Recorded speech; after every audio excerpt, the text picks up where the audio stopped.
నువ్వు ఎన్ని మాటలన్నా ఎదుటివాడు నిన్ను క్షమిస్తున్నాడు అంటే, జాగ్రత్తగా గమనించండి, నువ్వు ఎన్ని మాటలన్నా ఎదుటివాడు నిన్ను క్షమిస్తున్నాడు అంటే నువ్వు చాలా ప్రమాదకరమైన స్థితిలో ఉన్నావని గుర్తించాలి. ఎందుకోసం తెలుసా?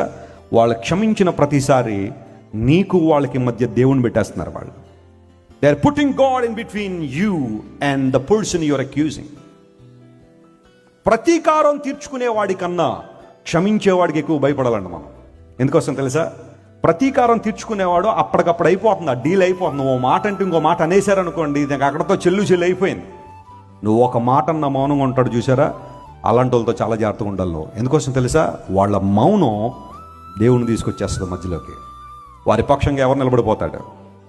అందును బట్టే ప్రతీకారం తీర్చుకునేవాడికి ఎవడు భయపడక్కర్లేదండి ప్రపంచంలో.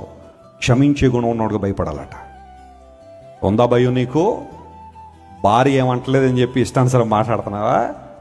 భర్త ఏమంటలేదు కానీ చెప్పి ఇష్టానుసారం వారు అనలేక కాదు, వారు దేవుని మధ్యలో పెట్టాలనుకున్నారు కాబట్టి మౌనంగా ఉన్నారు. మా ఇంటి ప్రక్కోళ్ళ మీద ఎంత ఎగిరిపడినా ఎవ్వడు ఏమనడానికి లేదు. నా ఇష్టానుసారం ఎగురుతానంటావా? వాళ్ళు కూడా నీలాగా ఎందుకు ఎగరట్లేదో తెలుసా? వారు దేవుని మధ్యలో పెట్టాలనుకున్నారు కాబట్టి.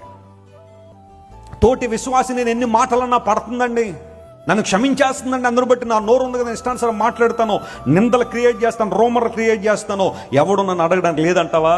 వాళ్ళని క్షమిస్తున్నారంటే అర్థం ఏంటో తెలుసా? దేవుణ్ణి ఆ వ్యాధ్యానికి తీసుకొచ్చేశారు, దేవునికి ఆ వ్యాధ్యాన్ని అప్పగించేశారు. అందును బట్టి ప్రతీకారం తీర్చుకునేవాడికి ఎప్పుడు నువ్వు భయపడక్కర్లా, క్షమించేవాడికి మాత్రం భయపడాలి. ఎందుకంటే ప్రభు వారి పక్షాన పోరాడతాడు.